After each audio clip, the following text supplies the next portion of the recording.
So I want to start off by talking about how all of this came about. I mentioned in my intro about how I wanted to jump in order to learn about jumping. For those who are unaware, jumping is basically using the beginner teleport to build up your city in one kingdom in order to jump it to a newer kingdom so that when you start in the newer kingdom, you're already strong. And I'll cover it in detail in other videos about jumping, but it helped lead to the bullying kingdom that I cover in another playlist. Well, I joined a jumper alliance just to see how it worked, and immediately they decided to make me officers in both their regular alliance and their jumping alliance just because I can't keep my mouth shut. Every alliance I have joined, if I spoke up, immediately they make me an officer. And so I have officer roles in 4 alliances at this time, and others I've just stayed silent. And if you're wondering why so many, well, because I'm wanting to learn in order to train, and the way I learn is a global view, a top-down view, and so I try out different things in order to be able to teach them. So I land in this jumping alliance. Before we even come, we're assured that we already have allies here, we already have people to work with, it's going to be good, all this other stuff.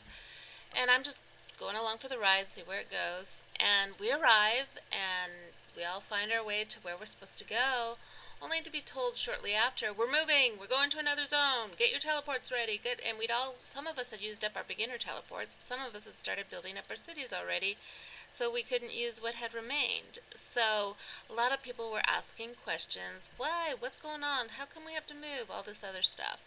Well, there was a dialogue going on between the leaders, and later I was added to the group because I was the so-called R4. And this is kind of how it went. And so I'm going to start off by telling you there's one dominant voice in this, and that dominant voice to me would be a tyrant.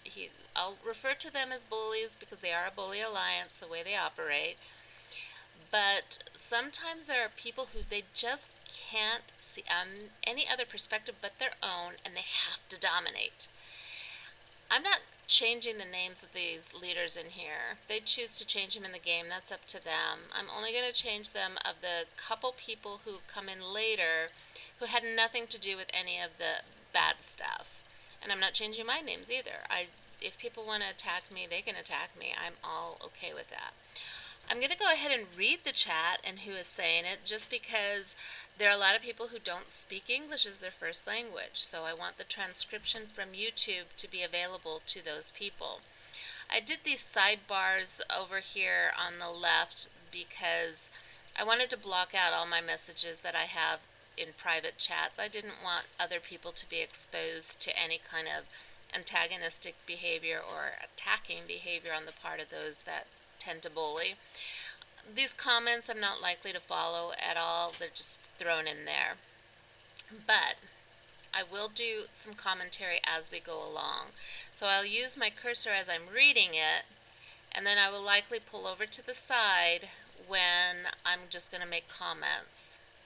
So it starts off with Fearless Angel, who was one of the leaders from the arriving alliance that I came with, ES0 or Pound Zero, and you can note that there's no alliance name here. Fearless Angel is no longer operating, I believe, in this kingdom. I believe they've left and gone elsewhere.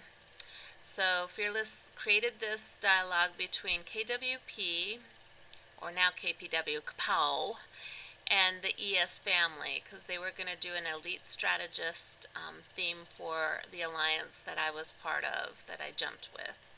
So Fearless, welcome guys, this group chat is for KW family. And then this is the leader of KW, Cooley, only KW and ES. And Fearless says, I will change my alliance name soon if is online. And this leader also has left. They were put in as the R5 of this of the ES alliance. And then Maui was a leader at the time, or became a leader in the ES0 alliance. At this time he seems to be in another alliance. I think he jumped with us. I later learned who he was in the prior kingdom, and he's saying greetings to him, hello. Not sure if they knew each other before. I get the impression from this dialogue in the beginning that this was supposed to be one of the friendly alliances for us to be part of. And so when we arrived and they started growing and they started being noticed, at first I remember the dialogue being, they're nothing to worry about, they are our friends, and they're not that big, and all this other stuff. Well, they became quickly something to worry about, because this was, I think, by the second day of the kingdom's formation. So then we go back, and Cooley, the leader of Kapow, which that's what it says now, before it was KW-P, he says hi, and then Fearless is suggesting a name for our alliance, KWS Strategists, and Cooley is asking name to what? Don't change it, leave it be for now. And Fearless says, well, that's the way we do it in my old kingdom. When two alliances unite, we change names. Some of other alliances want to be an ally, they change name also. And Cooley says, yeah, but don't change it. So already there's mixed messages going on, and now you may think it's just between the two of them, but wait till you see who pops in and wants it to be changed immediately. And then Cooley is kind of casual. I mean, if you want. Yeah, we'll figure it out soon. Been playing this for 3 years already. Mostly Old Kingdom does. Yeah, but for now we stay like this. Cool then. Thanks for the trust. No problem. So then it says they changed it to the KW and ES family. So we're supposed to be working together and everyone's supposed to be happy, right? These are different leaders saying they're happy. Now, I don't remember who Am Yamsky is, to be honest. But it says here, we joined force together with KW. And then this is where things start going south. Enter the Phoenix. And look how he starts off right away. So you guys agree to be our academy. There was no dialogue about this whatsoever. Now, maybe there was behind the scenes, but he comes in with this aggressive tone from the get-go, and it never changes throughout all of this. We will build an academy. This alliance can be bigger. We will help each other to walk in Zone 2. Then Zone 3, we will unite as one alliance to join KVK, Kingdom versus Kingdom. And Cooley's response, only top 4 to 5 move into the zones. Academy is mean. You will be only at Zone 1, and we will give you land to grow. See again the aggressive tone? 3 alliance. Your alliance is the main to help you reach, say, top 1 or 2. Cooley, that's not gonna work. So finally Cooley's actually starting to get aggressive here. Most of the time he's not very aggressive, but here he was. And then the Phoenix. Also, we will send to you people who are low power for us to be with you and grow. When they have enough power, they will join us. If you give me the trust, I will try to get the top 4. Academy, offset of main alliance to join member to power them up to join main alliance. So in other words, they want this to be, now mind you, at this time actually, this alliance, the ES0 alliance, was actually bigger than Kapow. The cities weren't, but the alliance was. But they are starting off the ground running. We are going to be in charge and dominate this region. You're not welcome. So Fearless, I did this before if you will trust me.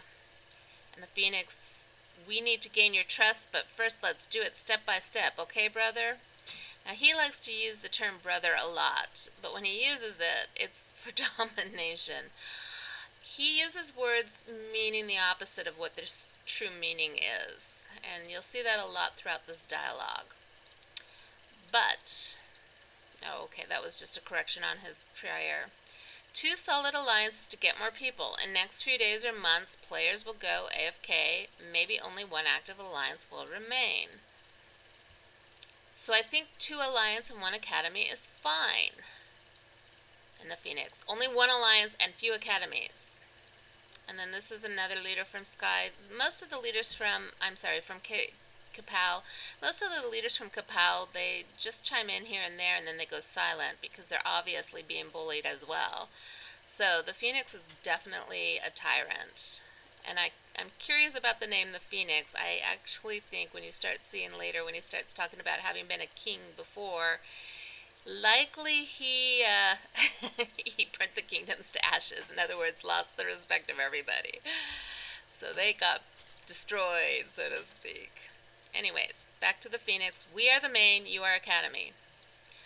Fearless. I've been in our 4 and 3 kingdoms. All of them is from top 1 or 2, which means the top 1 or 2 alliances that get to the Lost Temple. So they're the stronger alliances, and they're the ones that end up fighting in the kingdom versus kingdom.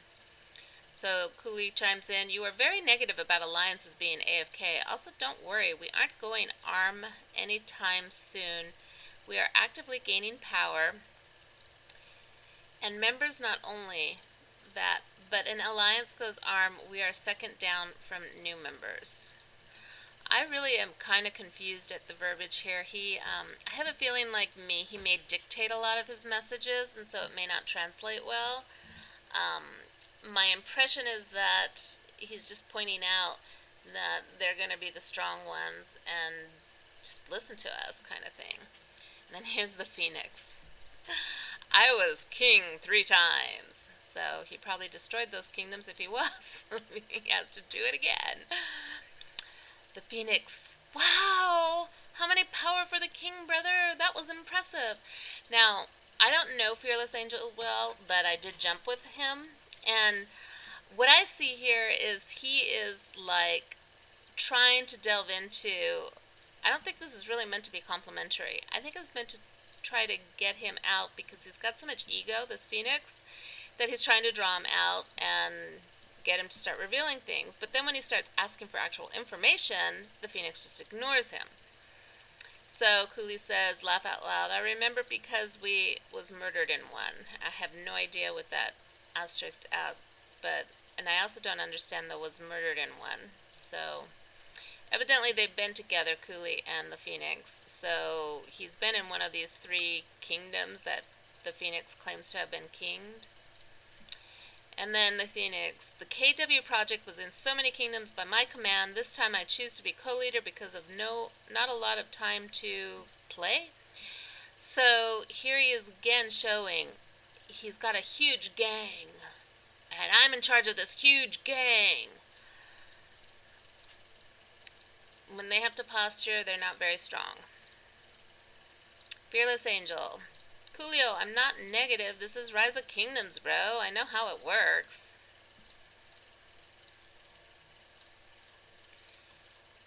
And then the Phoenix shows swords like we're fighting together kind of thing. I don't understand the posturing between these two because Cooley actually ends up being quite submissive in the end. So I think he's playing up to the Phoenix as well. But like I said, I think the Phoenix has bullied a lot of his leaders as well.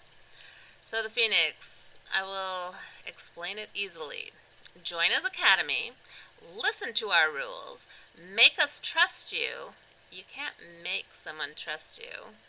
And you will have land and safe home in Zone 1. Zone 2 is only for us. So Fearless says, hey man, send me the chords, king. Notice the all caps? I'm really impressed. Now, all I read in that is sarcasm. He's not believing he was a king. And I'm not believing he was a king either. And since he never shows coordinates of a kingdom he was king in, then he's got empty bragging going on, and which I truly believe. Or if he had a kingdom, he destroyed it and has to be a phoenix rising from the ashes. I don't know his full story. I just know he postures completely throughout this, and he acts like a tyrant to everyone. So the Phoenix, if you refuse to be our academy, we're gonna attack because we need your territory. And Fearless is, that's not gonna. So then, oh, that's not gonna happen. And then, now by that time we were stronger, I believe. The alliance that we were was stronger. And then the Phoenix. Academy, you will have land we choose for you. We will give you people to grow with you and then gonna send them back to us. You will have holy sites and big territory. You will be under our control. So you see, what he defines as an academy, it's not about teaching. It's not about helping people learn. It's all about domination and control. I refer to it as a slave colony.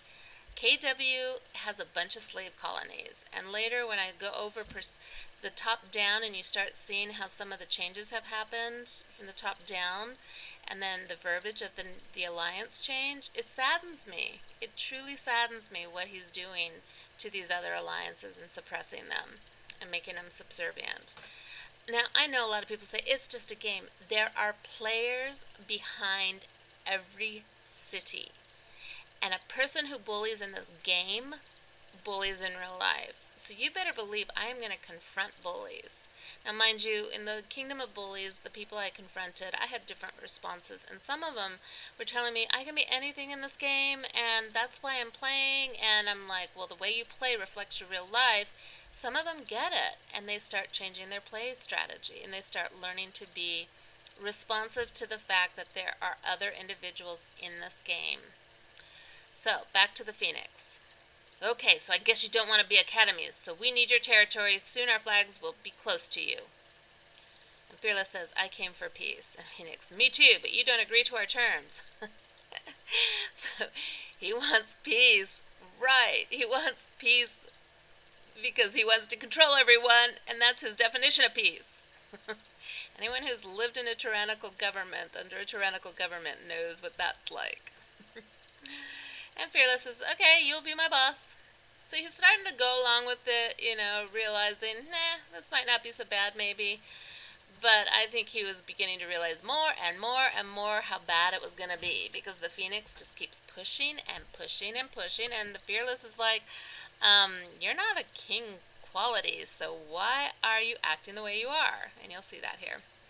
So Phoenix, we give you a nice offer and you refuse. We need this territory, so what else can I do? So he's not even listening. Again, this will be a theme throughout. And Fearless, we are your academy now. Satisfied? And he's like, we want you to do it by choice, not because I say we're going to need your territory. Okay, do you not see here in this phrase, everything before was not about having a choice, and now he's saying it's about having a choice. I'm just going to say it, the lies in his words are so obvious that it's beyond belief that this guy actually has a lot of people following him. I find it remarkable, I must say. Incredibly remarkable. So Fearless says, no worries, we will follow your order, boss. Oh, and then he asks again, so how many power to be a king? So it's obvious he's not buying the lie that he was king. I mean, if he was king, he'll prove it. So if he's not lying about it, he could respond to this video and show that he was king. I'll take back my words, but I don't believe a word he says about being king. I'm sorry I'm laughing because this is about the third time I've gone through it because I put this together, but I also went through it initially because of being in the chat eventually, and I had to read through the chat to catch up to where I needed to enter in. And I'm laughing because this kid, and he is a kid, he admits he's only 21, he is, I don't know if he's doing this out of play or if this is really what he thinks, that he has to dominate the zone and that he's the big boss. And I find it kind of scary that someone so young would think that way, because I've worked with really, really, really nasty people. And his words, if they're followed up by action, indicate really, I don't want to say sociopathic, but it's borderline, because he's not seeing anything but himself. He's not seeing how his actions reflect on other people around him. He's not seeing how his actions are affecting the people he's attacking. He doesn't see any of that. He's just seeing his own selfish needs to dominate. And that is, by definition, sociopathy. So I'm hoping it's only in this game. I truly, truly am hoping it's only in this game. But a lot of people play games the way they live their life. And mind you, bullies beget bullies is a theme that I'll be sharing later in my Kingdom of Bullies stories. But a lot of bullies come from being victimized by bullies. And when they start delving into that, I'm able to work with them to help heal so many wounds that will start the healing. I don't heal them. I just start them thinking about, pondering, and then help them find the resources they need in order to heal the wounds so they can stop their bullying behavior and be the kind of father or brother or even sister or mother, because a lot of bullies are women too, and be the kind of person who can become what they're called to be, and they know that they're called to be once they start realizing the accountability they hold for their actions. Because there's only two things we're really responsible for: our actions and our feelings. So when we act towards someone and someone gets hurt by it, we got to take accountability for it. But if we have feelings too because of someone hurting us, we got to own those feelings too and recognize, well, wait a second, what was their motivation? Was their motivation to cause me harm?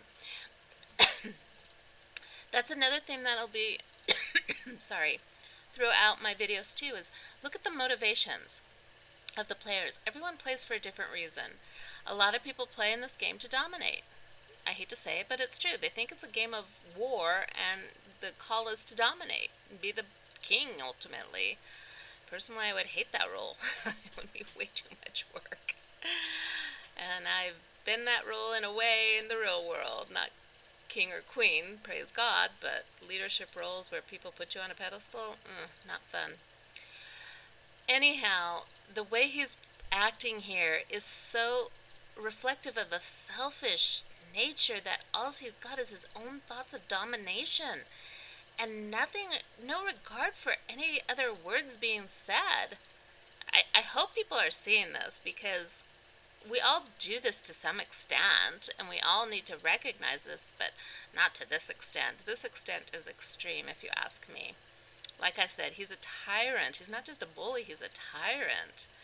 So here comes back the Phoenix. It's not about power. I can have zero power and be king. It's the people you lead. Well, he's not leading them. He's dominating them. So it's about finding the right people willing to be dominated by a tyrant. Oh my word, this is funny. I'm sorry. I should be taking this more seriously. So, Fearless Angel, can I see your main account? Does he even ever respond? No. Where's this kingdom that you're king of? The Phoenix? Show us.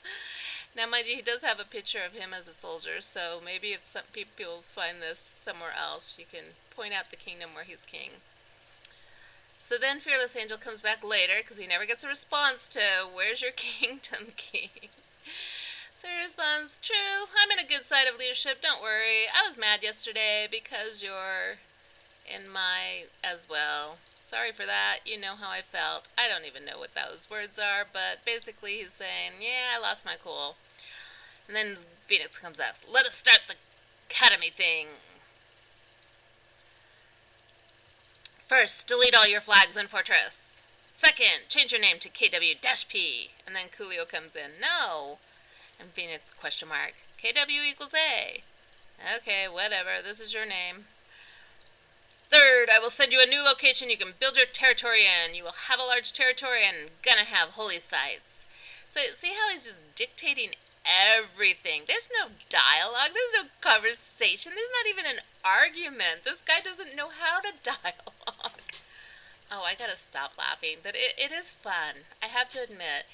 When you start working with the bullies, when you start realizing how weak they are, because they can't have even a conversation, so they can show brute force in this game, but they have no leadership. They have no strength of leadership. The bullies actually, in the bully kingdom of the bullies, it's interesting how the bullies end up in a lot of the situations, because this game works so fast, and bullies eventually, they get bullied by someone bigger,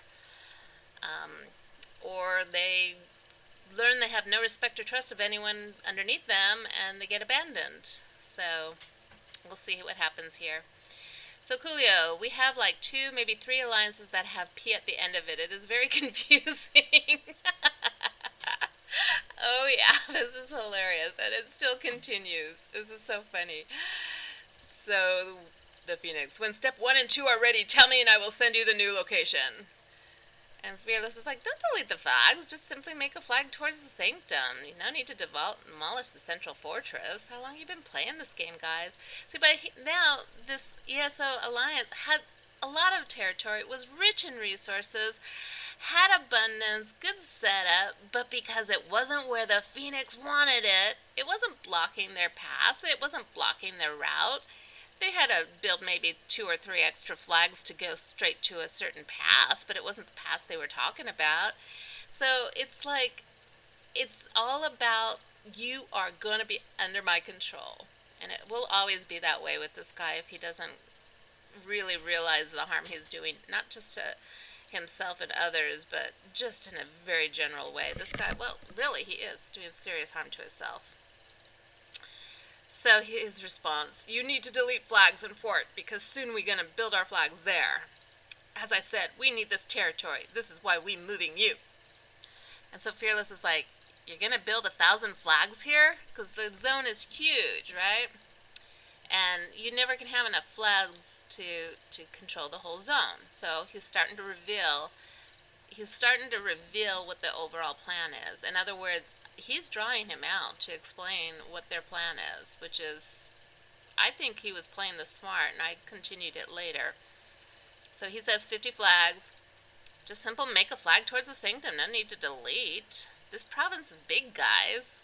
And the Phoenix, 3 holy sites, certain number of passes, your flags in Fort block us. That's why you're gonna move.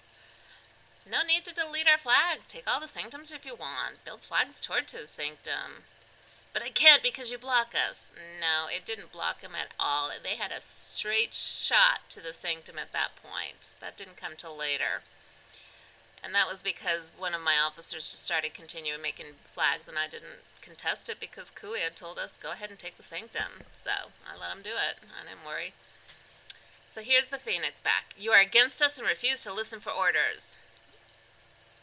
And Fearless said, well, this one will block the sanctum, just burn it. I guess there was one flag in their way. I don't remember it being there, but if that was for a straight shot, maybe. I doubt it. I really doubt it, because usually you can just build it on the edge of a flag. I think you don't really want to be our academy, and best to do is attack. See, he's not even listening. Not once is he listening and responding to a single thing that Fearless Angel is saying.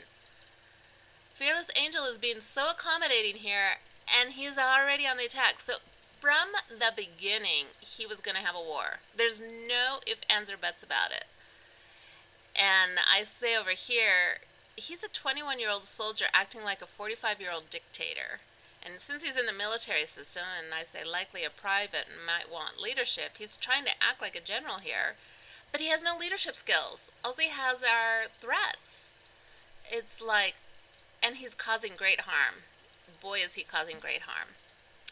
So Fearless is like, how old are you guys? And then he says, by the way, I'm 30 years old. And Phoenix responds, 21, I was in the army. Oh, he's not a soldier anymore. He was a soldier. Whoa, there could be some stories there. And Fearless, I'm a policeman in real life. So getting to know the personality of the other player can help you understand what their motivations are. And I actually found that very, very revelatory about how Fearless was like up and down. As a police officer, you learn how to calm certain situations. I worked with police departments when I was real young. And it's amazing to see the really good officers at work. Oh, is it amazing? Oh, I can remember a SWAT call out, and I got to listen in on the hostage negotiation. They can be amazing workers.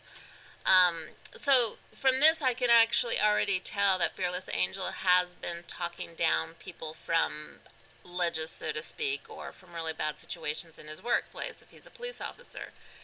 I'm assuming. I know there's bad police officers out there too, but the vast majority are good. And Phoenix admitted that he was a soldier, but makes me wonder, if you were a soldier and you're 21, why are you not a soldier now?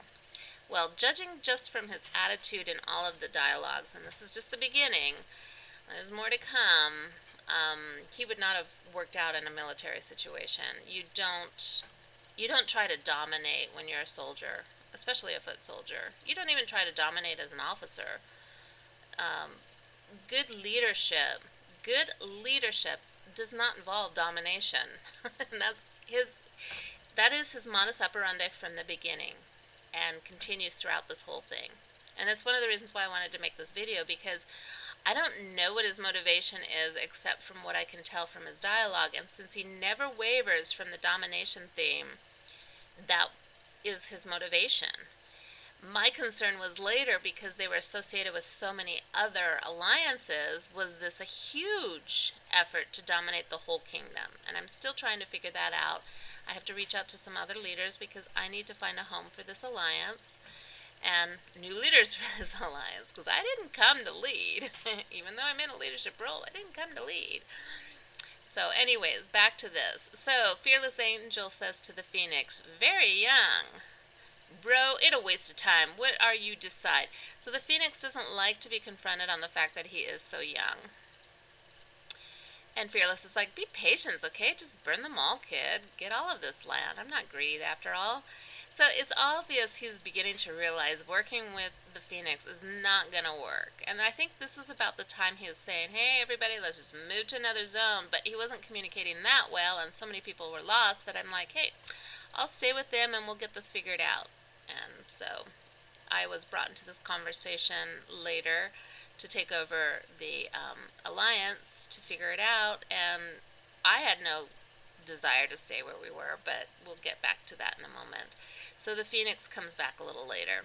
No deleting flags, don't listen to orders, don't want to be academy equals enemy. We need the territory equals attack. So you can tell just from the get-go, from the very beginning, he was going to attack no matter what. Unless everyone just kowtowed to him, and that includes the leaders in his alliance. They're kowtowing to him too, as you'll see later. He was going to attack. I mean, that's the way some people play. So Fearless, come attack us if you want. The Phoenix, if you change your mind, you can speak with me privately. Until then, you are enemy, and soon our flags will touch your fortress and gonna zero all the cities. Fearless, if that is your solution.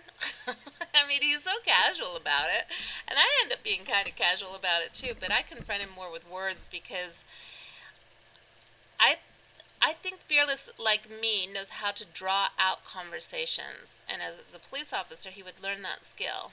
He's almost half my age, but at the same time, he's got that training as a police officer to start drawing these things out. To me, it should be obvious to anyone who was in on this conversation that this guy is not stable, the Phoenix. He is not stable at all. So anyways, Fearless says, want to fight me now if you want? And the Phoenix, people in your alliance who see this message, leave the alliance and join us. I offer you better home. You don't need to suffer because of him. I think suffering under you would be far worse. So then he leaves the conversation, but Fearless once more asked for the coords, but it was too late. But, I mean, he'd asked several times before, and there were never coordinates given to him.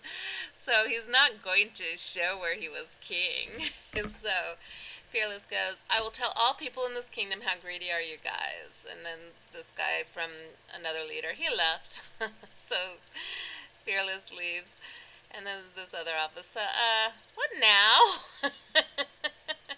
And Cooley is nothing, same old, low alliance, doesn't want to give up position for big alliance, gets mad, does something like a war, then dies off.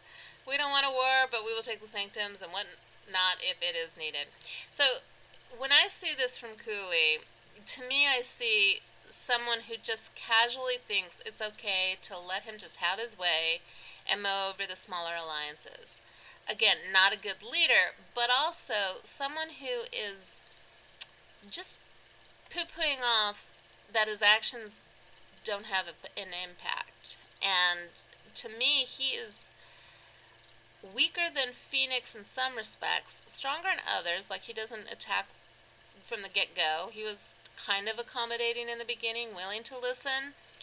But he wasn't listening very much because he was just saying, they're just going to get rid of, and we'll just get rid of them, and they're gone. So evidently the KW family does this kingdom after kingdom after kingdom, maybe. After all, he was saying how they've been doing this for a while.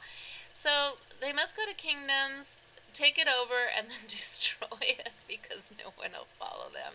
Oh, maybe they're hoping to get enough stragglers each time that eventually they'll have a successful kingdom. I don't know. I haven't counted the KW family until this time, so I can't say, but I feel sorry for anyone under these leaders because they can't be very happy. So Cooley says, come join us. So I guess whatever officers from ES0 that were still there, he was inviting them to join. We will just gain more power and more. All right. Well, send mail out to members over 400K if they want to join us. I'll read above. Oh, okay. So this at this point is when they were probably starting to send out their join us or be zeroed emails. They did that a couple of times with alliance members that were 400K or more, or that were officers, except for my city, of course, which I'm glad of because actually I would have liked to see what it said. Anyways, and join us or zero or you'll be zeroed is a common tactic of people who are just they use it as if it's a threat, and it's such an empty threat. It's like I ended up making a video called Zeroing a City. It's such an empty threat, but they'll use whatever they can, and they think that sounds threatening, so they use it. But to me, again, it's just a sign of weakness. So anyways, I joined in here. I was so busy. I'm in a different time zone. I was so busy when I chimed in, and I kind of caught up on it. I kind of read it casually, and I'm like, okay, it really broke down. But maybe if they realize we're just an academy for teaching people, we're not an academy for taking over or whatever. But their definition of academy is not an academy, it's a slave colony. And that's what they wanted. They want to dominate, especially the Phoenix. So this is where it starts getting my part with I start trying to clarify, let's bring this out. What do you actually really mean? And they keep using words in their opposite meaning, which is a tactic of people who want to control. You don't want people to think that their actions are bad, so you tell them they're good, and you try to justify how they're good. So I'm a very upfront, direct, I'll state it as it is, and I'll get into someone's face if I have to when I'm in real life. I have had to stand down some bullies.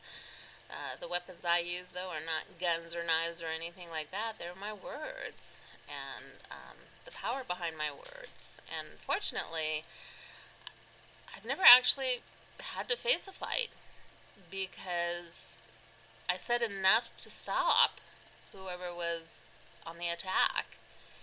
And then later, if it was possible, start working with them. So here's where I start playing with my words, because words are powerful.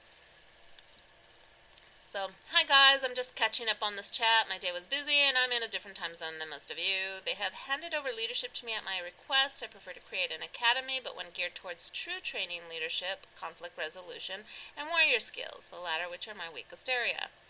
I will work with you, but let us dialogue, please. Currently, many of your cities are attacking the gatherers of this alliance. Can we stop that for the time being and work on the logistics? I'm not greedy like those before, but I also don't want all the remaining cities in this alliance to feel defeated before the game has really gotten started. Does this make sense?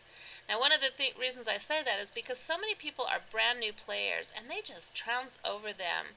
And some of the players are children and they just trounce over them. I do not understand why someone feels the need to be a bully in a game. But like I said, games show the true character of the player, and there's just too many players that are lacking in good character. So, I continue. I train leaders in the real world and have for more than 30 years. Some are pretty famous in their own fields. I understand cross-cultural differences and different means of resolving conflicts. So Coolio chimes in. You're the new leader?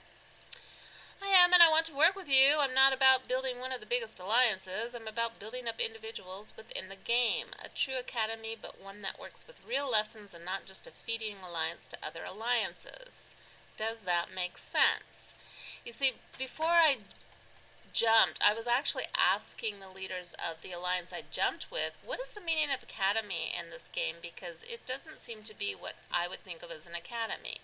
I hadn't even encountered academies in the Bully Academy until 2 months into the game. And about a month into the game, I was actually proposing to some leaders that my alliance become a military academy where we could actually teach them true fighting skills with the game.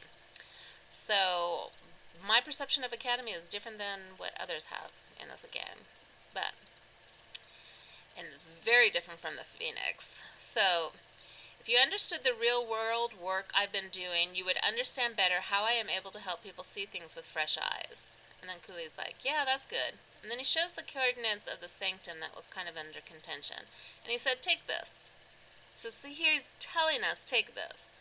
So when I put a couple officers in with a couple different responsibilities, one of them just started building flags, and when he started building around the sanctum, I was like, well, he told us to take it, so I'm not going to worry about it. And then he says the level 2 pass, which was below our central fortress, we are going to move to here. So Cooley is saying things that are different from what the Phoenix was saying, and that kind of gets confusing, but I'm not going to worry about it. And it's like, okay, and we will continue moving northwest towards the edges. Can you ask your cities to stop attacking or gather, as it would go a long way towards us starting to work together? And then Cooley's like, you have to move base. Delete flags in central fortress. And then I didn't respond right away because these are different time frames. Like, I said this, and then much later he says this. And then this guy chimes in, and I have no idea who he is, but he's the leader of many of the slave colonies, so he's part of the KW part. And I'm like, I've deleted one near the altar. Give me some time to reallocate our alliance resources and move individual players. And he's like, change the tag to KWB and name to a mega build. And I'm like, I'm just not really responding about that because I was responding to a different chat, which I tend to do accidentally time and again. And so I respond to him, that name isn't very cool. I saw Omega Sharks. Let's be the Omega Lions or Omega Tigers or something equally cool. Or Omega Roar. Now, mind you, I'm still trying to feel them out at this time, so I wasn't even thinking in terms of whether I really would even change the name. So Cooley is just kind of getting a little arrogant here and saying Omega Dogs with a question mark. I don't know if this was meant to be an insult or not. I didn't worry about it. Evidently, the Phoenix left the group chat. He had left before, so he must have joined again when I came in and then left again because he decided to start a different chat with us. This is just showing all of them leaving the group chat. So evidently, he told everyone to leave the group chat so that he could start a dialogue one-on-one with me. And this is because I have a feeling it's because he needed to first control me before he can brought me in with them, or I'm kind of making assumptions here based on what I've read so far of his back and forth and his motivations. He can't win in arguments. He's not bending. He's not willing to actually hear another side. He acts like he is, but he's not. So he can't win, and so when he has an audience, he loses power really fast, as in power of influence. So so he starts off with this and to get this dialogue going, and so we have this back and forth. And he accidentally, when I say I have to go to another kingdom, it was because I have so many different kingdoms that I'm working with people and training them. So he thought I was leaving this kingdom and going elsewhere, so just ignore all that. So what about the academy thing? Do you guys agree to be our academy? And so I just respond about my comment about leaving the kingdom is that I had to take care of many alliances in another kingdom. We are in a pre-KVK and I have lots to help them with. It only relates to my account. So I respond back to his academy question. I wish to be an academy, but the training I propose is unlike what most think. I am amenable to the idea, but the whole alliance has to feel comfortable. And since one of your largest cities is already attacking our troops as they wander about our territory and go to gather, it may be a difficult sell. So his response, I understand, but we manage it if you're gonna listen to me, brother. Can you? It's already on the offensive. I did it too many times. I know how to manage it. All you have to do is trust me. We want you to be our academy. We don't have any interest to rely on this. We need you as much as you need us. And I respond, I can listen, but I don't respond well to dictating. I believe in diplomacy, which is one of the things I have to teach. I have 30 years of experience training up leaders, especially with respect to conflict resolution. Trust is a mutual thing and not something that can be demanded. We did not start off on a good foot when your leaders were making demands and not even taking the time to ask what we had to offer. It's not just about rise of kingdoms and the end goal. That is too limited, especially given the fact that there are already people in the kingdom who have bought their 50 mil power. Everyone in this zone is small potatoes compared to what is already present. So his response, he starts acting conciliatory, and he'll do that back and forth a bit, as if he's listening. He's not. Don't be fooled. You are right, brother, and I am sorry we started by left foot. Can we try again? I said, we can try, but I have to sell my people on the fact that you want to work with us and not dictate to us. Didn't help that we had multiple attacks this morning, much sooner than I would have expected, given that they served no purpose but to be bullying. So I shared one of the attacks on gatherers. They sent their military commander with 94,000 troops to defeat less than 10,000 gatherers. But this was just one of many examples. I only shared one of mine. That is just one of at least a half a dozen reports. And the Phoenix says, I gave an order to stop the attack on you. This is why your fortresses still exist. Because I want you to be an academy and work with us. I don't want to make you an ultimatum, join or die, and this is why we stopped the attacks and we removed the flags which gun to your fortress. I guess meant going to your fortress. Okay, I will share that information with the team and get back to you. I want us to be partners, main alliance and academy, who work together and make this kingdom stronger. Okay, I wish we will have an agreement. Now, he talks about working together throughout this, but it's not about working together for him. It's about dominating. I think anyone so far can see that, and it doesn't change at all through this whole thing. So I said, the attacks on gatherers and rallied troops was not a good start, you must admit. And he says, well, the first plan was to destroy your alliance, so it's better.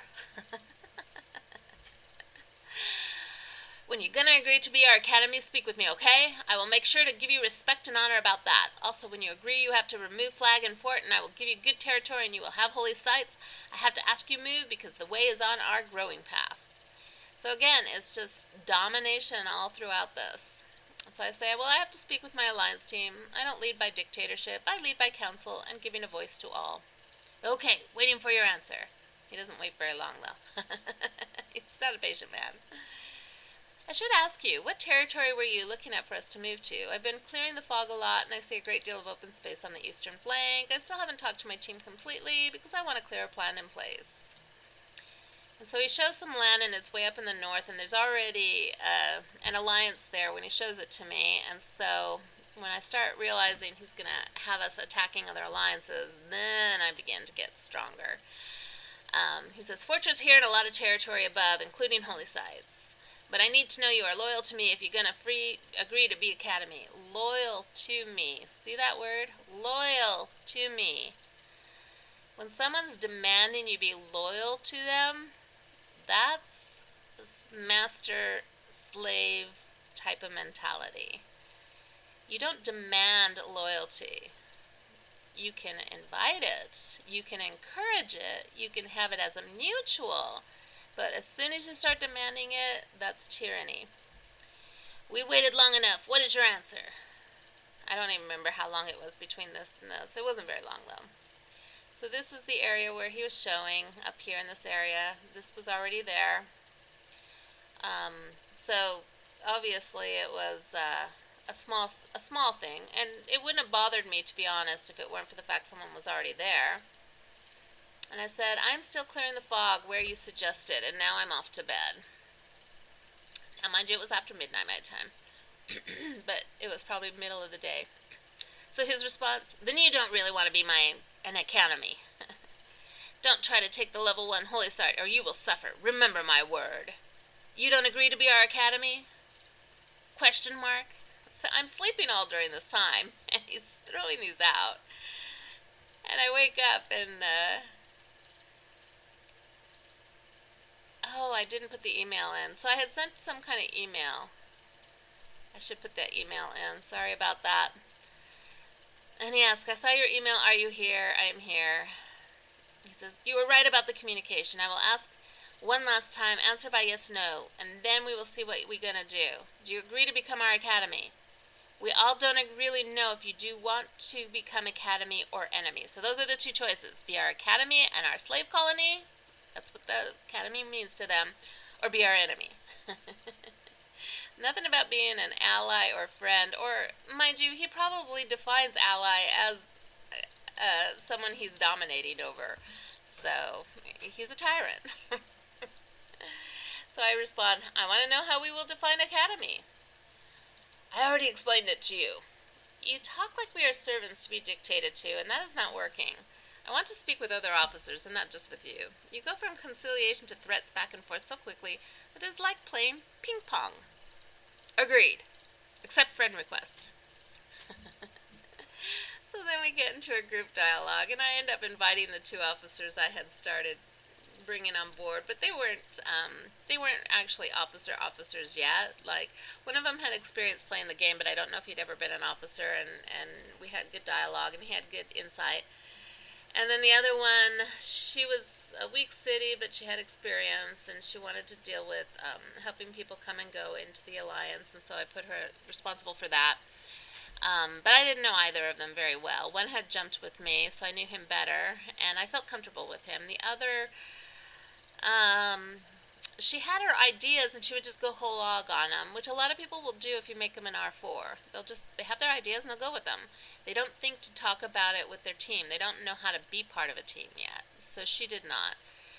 Now, before this chat began and I brought them in, I did ask both of them not to speak up because they weren't aware of everything that had happened before, of all of the domination of the Phoenix, not just of me and not just of the leaders before me, but of his own leaders. He really is a big bully. So here's the Phoenix. Simba, add your officers to this chat. This time we will all gonna speak and decide. Okay, now can we speak? I hope this chat will make us in the same page and understanding. It never will, because you can't get on the same page with anyone but yourself. So basically you're just demanding everyone be on your page, Phoenix.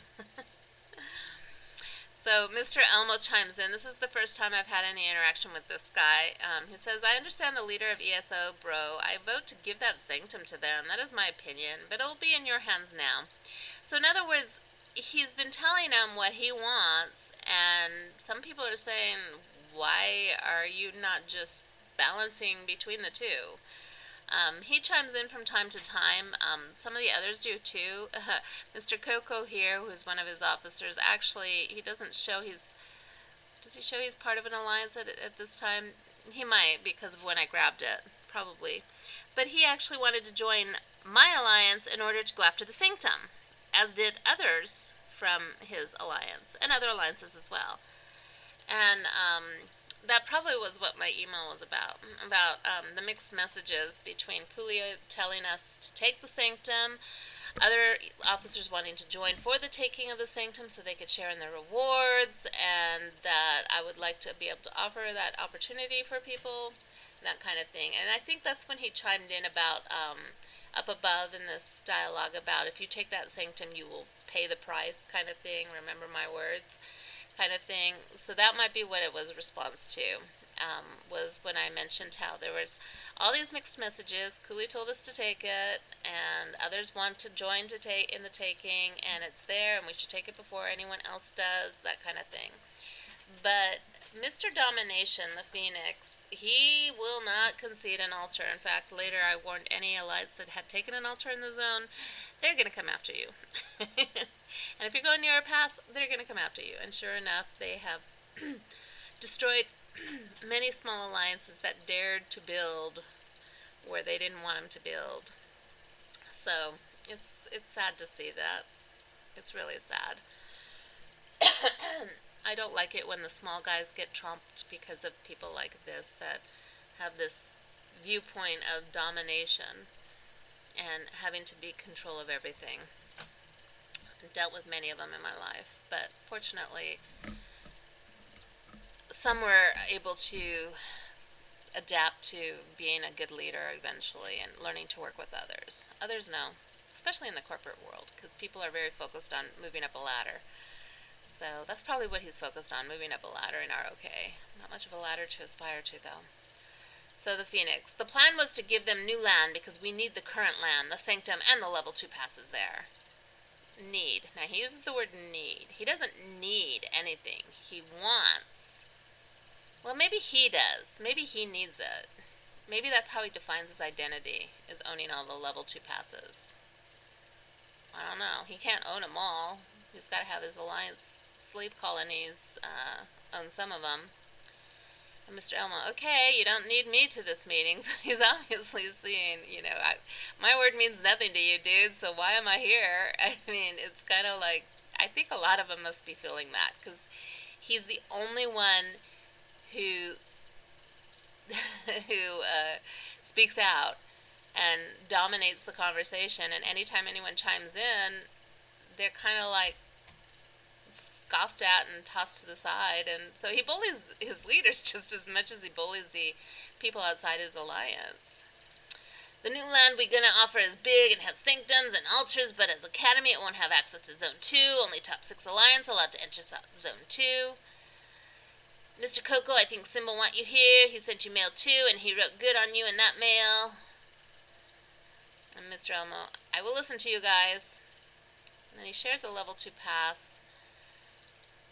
And then he shows others, and then he says in ESO, take this. We have Academy others.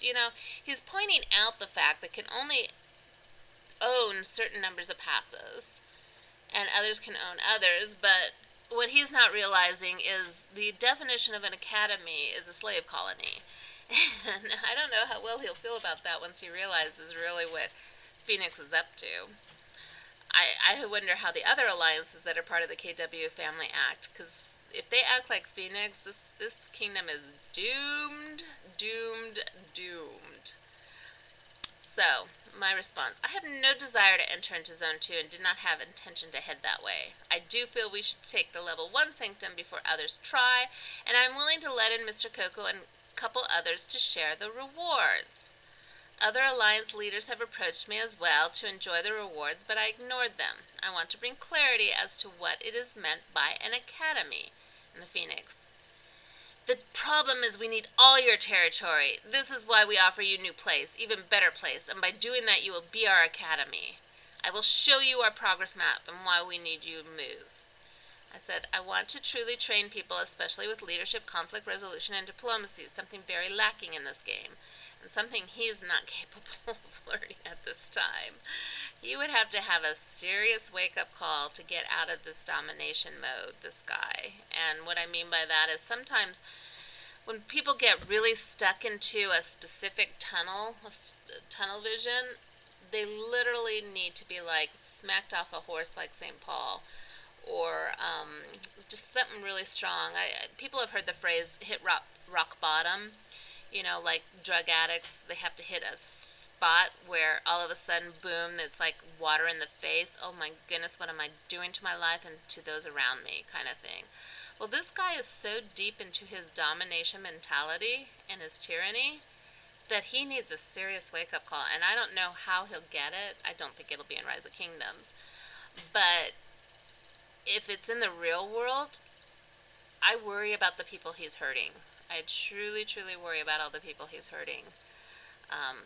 But, I have much faith in God providing lessons through everything. So hopefully they have the right people supporting and helping them. So, and I digress, as always. So, understanding a vision and mission statement is very important. Oh, I said I would like to see the map. Understanding a vision and mission statement is very important. Now, they don't have a mission statement. And the vision of the Phoenix is likely different than the vision of everyone else. But he's the one pushing their agenda, so his will be how we look at it. And I say it brings clarity and helps communication greatly. That's one of the things I want to be teaching alliance leaders, is how to create a vision that people capture. Mr. Elmore, transfer the leadership to me and I will help you to rebuild the flags. Yeah, right. He has a reasonable voice, but no, he's still under the thumb of Mr. Phoenix. Mr. Phoenix has all of them under his thumb. I said, I do want to say something. Many in our alliance received threats of join us or be zeroed. I saw this before in the Kingdom of the Bullies, as I like to refer to my first kingdoms. Now the Phoenix is busy showing his map, which I'll show in a moment. but I'm still chatting my chat, one where I'm helping many alliances migrate from. Now, this is the first officer that chimes in. He's the only one that chimes in this conversation. The other one, she just bails and goes and works for one of their slave colonies. Eventually, she never discussed anything with me or wondered anything about it. She fell for the join us or be zeroed and became one of their small alliance members. Like I said, they're slave colonies. But this guy started chiming in, even though I'd asked him not to. But it didn't bother me because I kind of liked the back and forth. So, because he had no clue of any of this stuff before, absolutely none, and he's still learning a lot about how the bullies operate. He thought it was perfectly reasonable what they were offering, and he did not understand that he was being asked to become a bully. And I don't know if he would have clued in very quickly. I don't even know if he'll clue in with this video, to be honest, but I was not going to have anything to do with becoming a bully or encouraging others to become a bully. People can make their own choices, but if I'm in a role of leadership, I'm not going to lead a group of people into becoming bullies. No way, no how. So even by this point, I knew that as long as the Phoenix had such a power control over that alliance, that there was no way we could take their mantle. And yes, it was me making this choice, but I have a feeling that if everyone was clued in on what was being asked, they likely would have agreed, except for maybe one or two people that I had interactions with. And one of them ended up joining them and then getting kicked out because he refused to attack us. So the loyalty that they have from the players that came from this alliance is not what they necessarily believe. They just want to play a game, and a lot of people just want to play to get to become part of the Lost Kingdom fighting. But you have to be part of the inner clique to make that happen in the bully kingdoms. And so if they have any aspirations to that effect, unless they're already in the clique, they're not going to get in. That's one of the reasons why I wanted to do a lot of training, is because I want to help people learn how to create kingdoms where you actually have strength and you actually can hear lots of voices and you actually can create a vision and you can actually guide a lot of alliances in unity. And in a truly unified kingdom, you don't need to unify under a tyrant. That's not unification. That's domination. Unification is where people share a vision, share a mission statement, share a plan, a strategy, they have something in common, a common goal, a common aim, and but mostly common vision. That's the big deal. This guy has his vision and no one else's vision is even listened to. I mean, all the time I talk about how I want to truly teach leaders and warriors and diplomacy and conflict resolution and the skills that I have. He doesn't even know what I'm talking about because he doesn't understand that kind of vision. His vision is domination of this zone, and then domination of zone 2, and then becoming king. Ain't gonna happen, though. There's too many stronger players in this game. So this is the schematic where we block them. So this is what he was trying to show how. Now, mind you, now, when he first started the dialogues with the other alliance leaders, I think we were up this far, maybe this far. But when I made my first officer in position, there were indications to go up this way in our alliance. But he decided to go around the sanctum because this alliance was starting to move near the sanctum and going down towards this pass. Now, I had warned this alliance, if you build towards the passes or the sanctum, they're going to come after you. I'm like, right now, we're a buffer to you, but they will come after you. And sure enough, they're gone. They went after him whole hog. And there's 2 other small alliances there right now, and they're going to probably go after them next as well. They're going after him systematically, but I think it's as they clear the fog, probably. So here he's showing that we were too close to pass 2. We weren't headed towards pass 2 anymore. This is where it had stopped. We hadn't built any more flags down that way. And and like I said, my leader, I started building up that way, and our leader started going down that way, and I didn't stop him. I was like, play this out, see where it goes. So, in a way, my leader kind of got us in the mess, and even more unintentionally. He doesn't realize it. So here he's saying, this is our flag's map plan. This is why we need you to move, because you block us to grow, but we offer you bigger place and richer. So I said, let me ask you about your plan. What about all the area east of you, which is fairly open? Because that wasn't where he was showing me before. He was showing us way up in a little small corner where there was another small alliance that we would have had to beat out. But, by the time I cleared the fog, I'd seen that. He says, for academies, we have K whatever P, K-W, K whatever P, and we want you to do as academy. They have more KWPs too. And they're Kapow now, so they're a KP too. So in a way, they're a slave colony to themselves.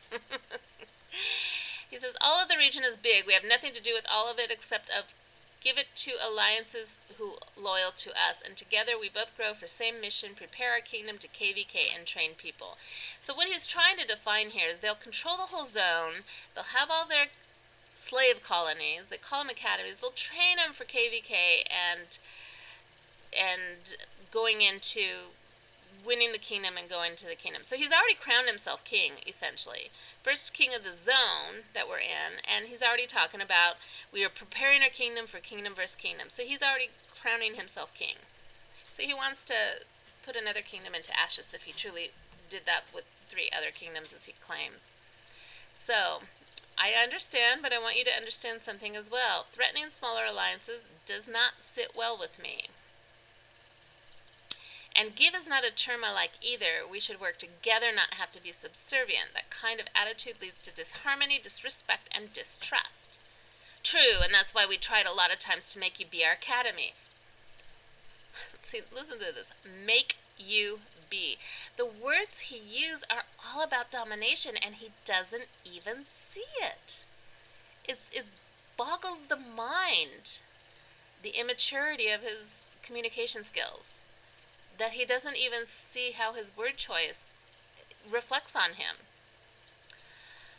I respond, I want to help build bridges, not tear down walls. He says, I know we have a problem in communication, but now we want to do it clear so everyone will understand. And then I respond back, make you be? Do you hear the language you are using as strong-arming? Okay, so try to invite you. Let me help you understand. Okay, brother. Do I sound like a brother?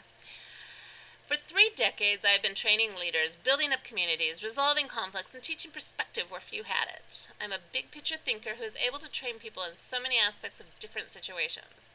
I have worked with incredible leaders who sought my advice on things they didn't understand because I'm a visionary who sees the big picture before others do.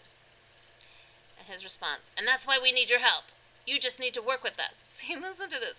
I need to work with him. I don't need to do anything related to him. But I kind of ignore that and just keep going. I want to train people to communicate better. I want to work with you, but I don't need to work with you. These are the kinds of words that, again, tear down trust and respect, 2 things that will be needed in the long run. There are alliances much bigger in this kingdom already.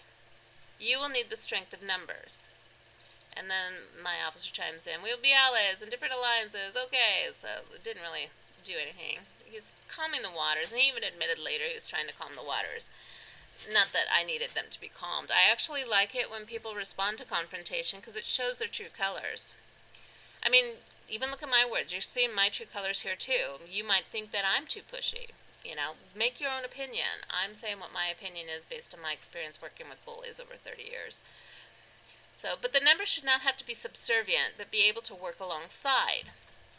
This is good for both sides. And I can help build those bridges. I understand all of that, and that's why I created this chat. I know, you created the chat because I requested it. Perfectly. If you are great and here he says, you are great and amazing, the best. I understand that. Trust me, and this is the reason we need your help to become Academy. But for Tango need 2, and we need to work together. I heard your words. Now please hear me, okay, brother? Say I am listening. Going into flattery, no. That is just an act to try to get someone to be appeased, or it doesn't make a person feel comfortable if they see through it. And anyone will see through that kind of flattery. I mean, that's baloney. After all of the nastiness of his verbiage before about needing, have to, must, And now he's saying you're great and amazing. It's just baloney. Of course, I say something else over here.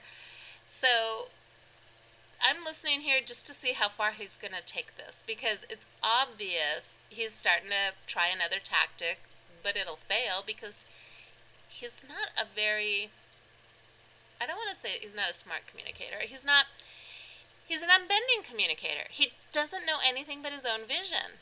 And so he tries different tactics that he may have learned, maybe. I don't know. But flattery is not a good tactic anyhow, anywhere, no matter what. I mean, there are some sycophants out there that really like to be flattered.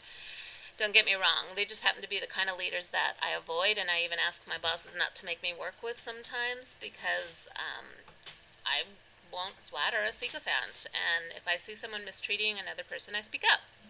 So, and since I know my speaking out would reflect on whatever company I'm working with, I let them know ahead of time, you may not want this, so let's make it so I don't have to work with that person. Basically, some seriously, seriously famous people who, oh my word, the way they objectify and treat people was just so offensive that I could not be near them. Unfortunately, that didn't always help, but I tried. So, anyhow, he goes back to the flattery. You are a great leader and great player. I understand all of that, and this is why we want to ask you to become our academy. Right now we need to build flags, but your alliance block us. This is why we offer you a better place. I can show you it on a picture if you want. And I respond, I have no problem with moving, believe me. But I do have a problem with the fact that your alliance started off with threats and is continuing to threaten. He has never even stopped with threats. He will always be threatening. He knows nothing but how to threat, because he doesn't know how to work with people. Sorry. In a way, it's almost like this guy is a cardboard cutout of a certain type of personality that you would use for creating a book. You know, if you had a book that didn't have very much depth of character, this would be like the epitome of the bad guy, like the old the old cartoons where that guy kept tying the woman, the damsel in distress, to the railroad tracks. It's like a cardboard cutout of that kind of guy. Now, mind you, I shouldn't laugh at him. He is a real person. He really is. It's just I don't understand how he can be so strongly fixated on domination in a game. I truly can't. By this point, I'm like ready to like just toss things in the air and say, you gotta be kidding me. Are you for real? But I'm still trying. I'm still trying to reach him. I'm still trying to see if he can catch the vision, or a vision other than his own of domination. He never does. And I don't think he can. So he's going to be a problem for a lot of different alliances. He already is for a lot of the smaller alliances, but even the bigger alliances, when they start working with him, he's going to cause a lot of problems. So if he were working for any company that I work for, he wouldn't have lasted maybe more than a day or two, to be honest. If he used this kind of attitude, I can't think of a single company that I've worked with, and I've worked with a lot of them, because like I said, I train up leaders and do a lot of different activities where I help people. But I can't think of a single program or company or nonprofit that I've worked with that would have ever been willing to work with this kind of attitude, this unbending nature. And I've worked with some doozies, but this guy would never have lasted a day in any company I can imagine. Maybe that's why I haven't met someone as bad as him, because they didn't last more than a day, because, you know, you develop a relationship over time. And if someone only lasts a day, then I haven't had a chance to see this kind of person in a workplace. Now, mind you, I've done community work where the community lives in the same area, and so they're stuck with each other because that's where their homes are. And I've met personalities, not this severe, but that were strong bullies, and had to work with them because they had to figure out what was best for their family, and I could help them do that because they were tearing down their community and damaging their family by their attitudes and their activities. And so as a result, the only person who could confront him was the strong person from the outside, which was me. And it wasn't like just a confrontation. It was always a long-term back and forth dialogue. I'd listen, and then I'd share different perspectives. And then as that soaked in, they would talk some more and that kind of thing. And some of my former bullies or enemies were some of my best leaders. And I have a lot of hope for some others that I've met through this game. So I haven't met someone as rigid as him before, so bent on domination. But I've met a lot of doozies. I've even worked in prisons, and I haven't reached a level 4 prison. Well, actually, I did in Mexico. I take that back. But I didn't work with the prisoners. I worked with someone who went into the prisons, and they took me in with them. So I never really have encountered such a hard-headedness in this, not able to see anything but his own tunnel vision. With ROK, of course, Rise of Kingdoms. So that's why I keep trying these different tacks, just to see, is he going to understand anything but his own bent on being the dominating force? So anyways, he comes back with, when you agree to that, we will work together as Academy and Main Alliance. We will send players to your alliance for you to train, and when they are ready, they will join us again. So he's just showing, we have control over it, we tell you what to do, you do what we say. Now, this isn't discussing the going after other alliances. That came in other parts of the dialogue, but this is just along the same lines of slave a colony. So I said, what kind of behavior has built, I said, that kind of behavior has built distrust on my part and those of my alliance. So that's what I was talking about here, about how it started off with threats. He says, that way we help each other to get the main purpose. It's one of the reasons I don't like chat, is because you talk over each other. I mean, you can in dialogue too, but at least you know you're doing it. And in chat, you're so busy typing or dictating, you're not paying attention to what else the other person is saying. So it gets tedious after a while. So then he comes back. Simba, we tried to speak first, but as you said on the mail, we had communication problems, and this is why we are here now, all of us together as one unit. And then my officer, I agree, my friends, just you decide, it would be great for everyone, I leave here. So he's just chime in, I guess. Simba, we want your talent with us. Now the decision is yours. Take the day to decide, okay, friend? Now here again, he's using friend. I'm not his friend. I'm not. I'm not his brother. I'm not his friend. I'm not his ally. And I don't even know if I'm able to be his friend. Now, mind you, he's not my enemy. I don't think of anyone as my enemy. I can work with almost anyone. The only ones I struggle the most with are the ones that have a solitary vision that's so self-focused, so selfish, they can't see beyond their own wants and needs. And that's how this guy is. So I've already realized by this time that I'm not going to be able to work with him. So I say, okay, about taking the day. But a little clarification from me. I will accept 3 from KWP, and we will take the altar. When we move, we will, of course, stop occupying the altar, but we will take before others. I would love to have Mr. Coco be one of the 3. Others applied. One was accepted. I removed him until we had this chat. And he shows the phoenix, and I said, you can decide which other 2 would like to join us. And he says, they are belong to you because it's actually the location we want to give you. Oh, so I think this was another sanctum, maybe. Oh no, this was the location. This is the location of another alliance that has a similar name. It has the lowercase s. So that was the location where he wanted us to go, and this is what he's saying he wants to give to us. So maybe they made that alliance just for us to go to.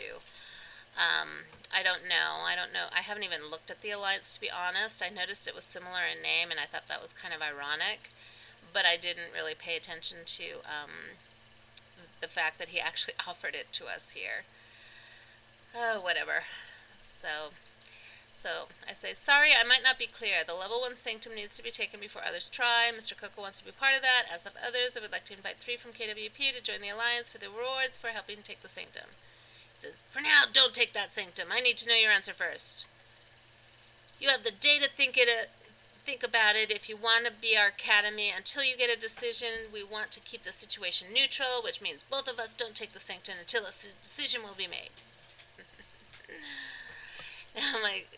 Now he shows here a map of what he's now offering, which is a much bigger area, and I'll show you it below after this. And it's literally like he's trying to say to me, that, oh, now you can have all of this territory and we'll let you have it, because it's always about him controlling it. Here I put, offering a carrot, well, we're not horses. You know, a lot of people want to have a lot of territory. That is their motivation. So evidently he thought that would make me agreeable and want to be part of his bully slave colonies.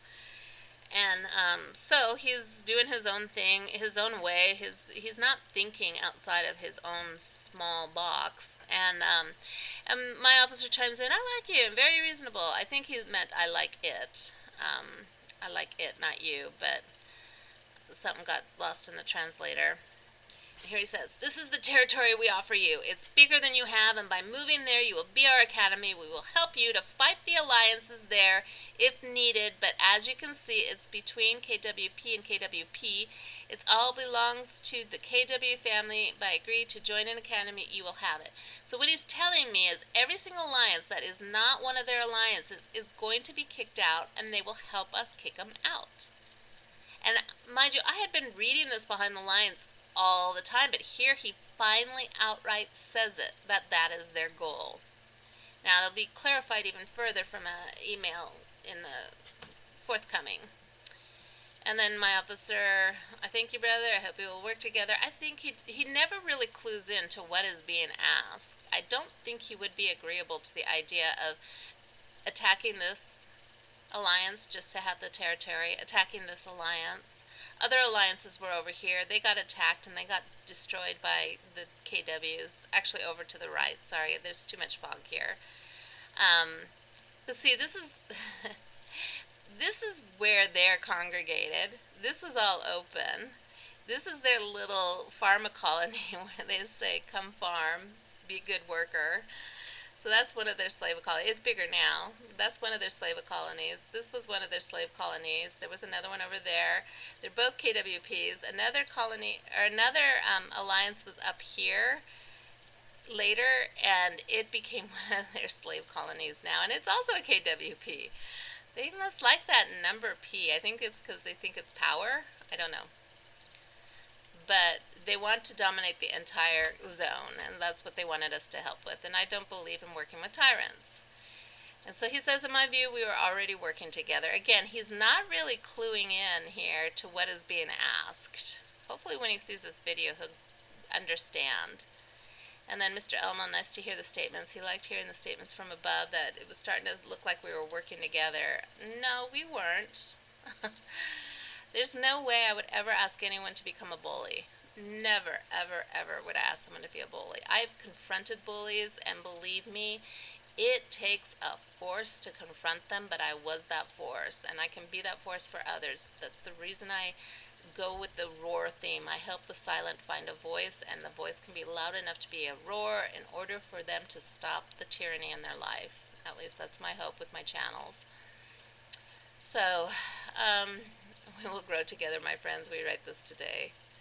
So, and this was accidental again. I always put things in the wrong chat. I'm just not good about the chats here. And then my officer responds, "Diplomacy will take us to unexplored places." He does not even understand. This is not diplomacy. This is laying down of the terms from a domination to subservient voice. And I'm not saying that I'm a subservient voice. As you can tell, I'm not giving in. But that's his expectations. So, and here's finally the other officer chimed in. I wanted to block her avatar because it was personal. And I don't want any of these two officers to be attacked. They do decide to leave the alliance, and it's fine. Whatever they decide, that's right for them. I hope they're happy. He does not end up going to one of the KWs. She does. And, well, if she's willing to be a bully, she's willing to be a bully. I can't help that. And then the Phoenix, "If you've already made a decision, please let us know. We will start the process." And so I end up responding. Now, I end up responding in chat, and then I go to email. And the email response I get from Coolio really, really, really tells the story. And it's the story I'd already surmised, but having them put it out in the words, it makes it clear for anyone else. And that's what's so cool, is I was able to share it with the entire alliance so they could understand this is why this happens.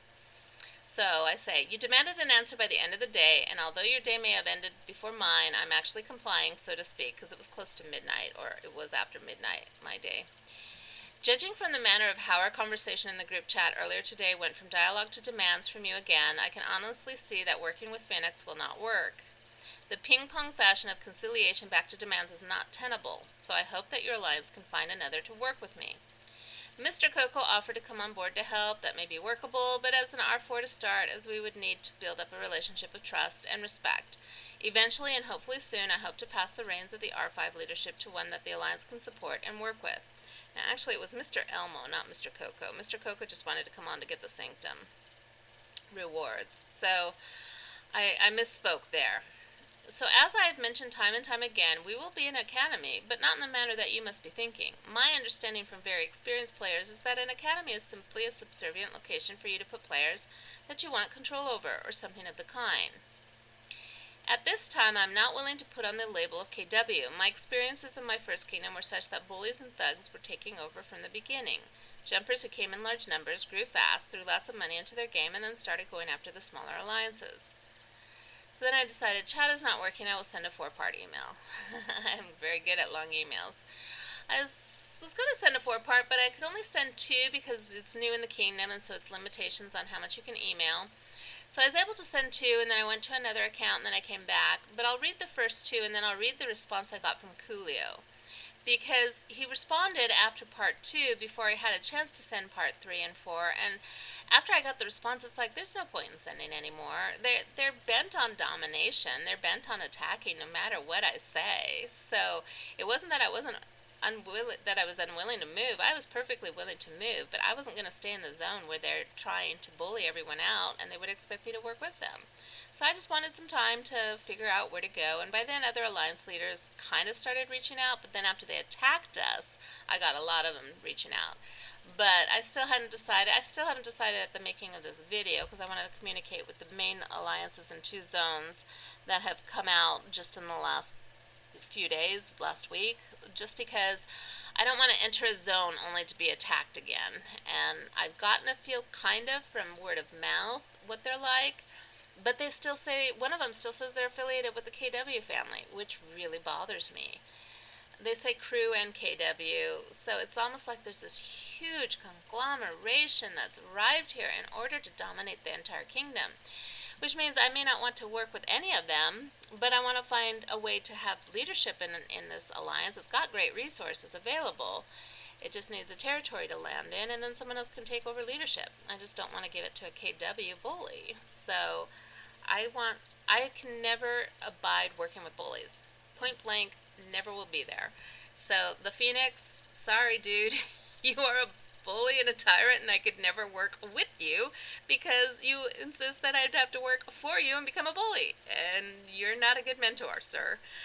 and you're also young enough to be my grandchild, so don't ask grandma to become a bully. So anyways, this is my response, and I sent it to all the officers that were there at the time, but I address it to Phoenix. So I say this. Phoenix, you demanded an answer by the end of the day, and although your day may have ended before mine, I'm actually compliant, so to speak. Judging from the manner of our conversation in the group chat earlier today went from dialogue to demands from you again, I can honestly see that working with you will not work. The ping-pong faction of conciliation back to demands is not tenable, so I hope that your alliance can find another to work with me. And then, of course, it was similar to what I had said in chat before. So, at this time, I'm not willing to put on the label of KW. My experiences in my first kingdom were such that bullies and thugs were taken over from the beginning. Jumpers who came in large numbers grew fast, threw lots of money into the game, and then started going after the smaller alliances. Their version of player versus player was that alliances in cities 5 times the size of others had the right to threaten and cajole the others into submission or leave. Well, the kingdom of bullies now has a king, and he is the one that put the most money into his game and was able to dominate all the other bullies. And guess what? He doesn't have enough strong players for his first KVK. He is having to look at cities that are not the strength that would help him win, and they are not signing up to fight. Mostly because many are migrating out or have abandoned their cities and left them inactive. The kingdom appears strong from above, but is a shell of that strength. And here's part 2. And my part, I saw what would happen before it actually did, warned many, and I am helping members of the smaller alliances that remain to migrate to a kingdom where one of the former strongest alliances went when the money-spending bullies started demanding subservience from the other big alliances soon after the second elimination event. And my new kingdom is very strong and well-managed kingdom. They call the bullies thugs there and give the label traitor if they start going after the small cities. A welcome change indeed. When I see that so early in the formation of 2828 there are threats of join us or be zeroed, I realize that your alliance is showing the same behavior that created such a weak kingdom of a kingdom of bullies. And I will wait until the first KVK, oh my goodness, elimination event to see how you handle it before I will consider whether your alliance is one that can be trusted. So again, we will become an academy, but not like how you define one. I will work with any governor that needs help with learning skills that aren't promoted in this game: leadership, communication, diplomacy, conflict resolution, and teamwork building. I will teach from a top-down perspective because I can typically predict things based on the patterns I see around me. In other words, I see what may result from the actions taken by others long before they do, especially how the actions of one or a few ruin the reputation of their entire alliance. I've had this ability all my life. I'm a global thinker, a rare person, I have learned, because the real-world leaders that I work with come to me for the out-of-the-box, unusual insights that they can't see without my help. It is the inherent skill that many around me turn to for guidance, and I teach. Boy, do I teach. I help people see things from different viewpoints and have some great moments of illumination, but only when they want to learn and are receptive to listening to something new and unusual. Now, like I said, there was a part 3 and a part 4, but I didn't finish it because when I came back to send them out, I had this response. And this really started to show me where their thinking was. So from the Coolio, the R5 of Kapow, it says KWP because that's what it was back then. I will happily say we are friends with all the other top alliances in the kingdom as well, as have many other small alliances friends to small alliances, but we are trying to get members of smaller alliances in to set more active alliances to help them grow, which is why we attack small alliances for sanctums and altars, bringing them to more alliances that have control and can properly take them this gains, then bonus and rewards that not many small alliances get, and which is why we push small alliances out. Not only this, we have plans with big alliances to take Zone 2s and have set permissions to take ESO, will or will not be an alliance that stays, because, well, you are basically trapped in a cubby that you can't get out of. You have a big alliance to your left and right, being us, KW, and crew. We, KW, will take Zone 2 Shire and will not let anyone take other shrines due to said boost for top alliances that grow these. However, will be given to maybe some of our other alliances to boost them some and get them stronger. This is in order to get big alliances stronger, but also that is always the goal, is to get active people and willing people to grow in a well alliance to become good working players in well active alliances. So basically he's telling us this plan was coordinated way in advance before coming here. They're working with crew, they're working with other KWs. There was KH in another zone. They also said they were affiliated with KW. So they're working with all of these people in order to dominate each of the individual zones. That's what he's telling me, so that they get to Zone 2. And anyone who goes along with them for the ride, they can come along, they can get bigger, they can go into the slave colonies, they can grow there. And if they grow big enough, they can come in the big ones. And then maybe they can go into the Zone 2 with them. And already they've got the whole plan for the kingdom. So, in other words, it's just more of the same, except for the fact that there's going to be butting of heads when the big bullies hit the big bullies and start butting their heads together. Because the Phoenix, he want to be king. He really wants to be king. So my response to him, instead of sending parts 3 and 4, which was actually more explanation as to what I could do with an academy, but also setting down the guidelines, I'm not going to take on their mantle. So am I to understand that when your people threaten cities and smaller alliances with join us or be zeroed, it is for the good of these cities? That is, it is better to be in your alliances under your control in order to grow? How is treating people with threats with no consideration beneficial to them? How is making them objects to be controlled a humane tactic? because that has already started from your alliance. I agree that we are not in a good location. I did not choose it, nor do I feel it necessarily bad if we kept it contained. I had no intention of going to Zone 2. I have no desire to dominate others nor suppress them. Quite the opposite. Working with smaller alliances shouldn't be about threats and dominations. It should be about creating relationship and using alliances with and using, where is it? I hate it when I don't shorten it. And using diplomacy. That is if you want respect, trust, and cooperation. Otherwise, you will have a repeat of what is experienced anywhere tyrants try to rule. Lack of participation in a shell of a kingdom. Community and teamwork require building bridges, not tearing down fences and structures. So then he responds back, and this time it makes more sense. I don't think he dictated this. He might have typed this. I might be wrong. There's no punctuation. So it may have been just better dictation. I think it makes a little more sense. Join us or be zeroed is never the answer. The thing is, we are looking for alliance that can grow and be active. If those alliances do not wish to help us or are low in power, they will be territorially destroyed and wiped from map. This makes it so they either leave and go to new alliance or build somewhere else. There is a big benefit to taking your land in sanctums and gates and resources. We have made an area where you can build, shown by Phoenix. If you do not wish to have it, then we will gladly build on it. So my response. See, whenever someone points out really what their plan is, total domination and get rid of anyone who's not willing to be dominated, I'm going to hit back with words. Because literally what they're saying is no one has value unless they define whether they have value. They're objectifying every single player in this game by certain standards. And if they're not part of those standards, now mind you, we do this, the culture does that too. I mean, how many people are considered throwaways? You only need to look around. Well, that doesn't mean you don't speak up for those throwaways that they want to throw away. And so many new players come into this game and they see the way people act and they just immediately leave. Well, fine, let them immediately leave, but boy, I feel sorry for the makers of Rise of Kingdom. They're losing out on a lot of good players, and I saw it in the Kingdom of Bullies. Boy, did I see it. So, a lot of really good players that were lost just because of the bullies. Oh my word. But this kingdom, if this is how it's going to be with all of these zones, this kingdom it's already lost. They've already lost. They're not going to win. There's just no ability for them to get enough people to respect them. So anyways, my response. Interesting that you say join us or be zeroed is never the answer, but then the rest of your email indicates the same type of tactic as what you choose to use.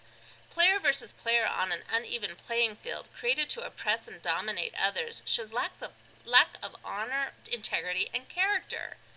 Imagine your favorite professional team competing against children in the same game, but by different rules and telling the children, we will dominate this and you will accept it or leave.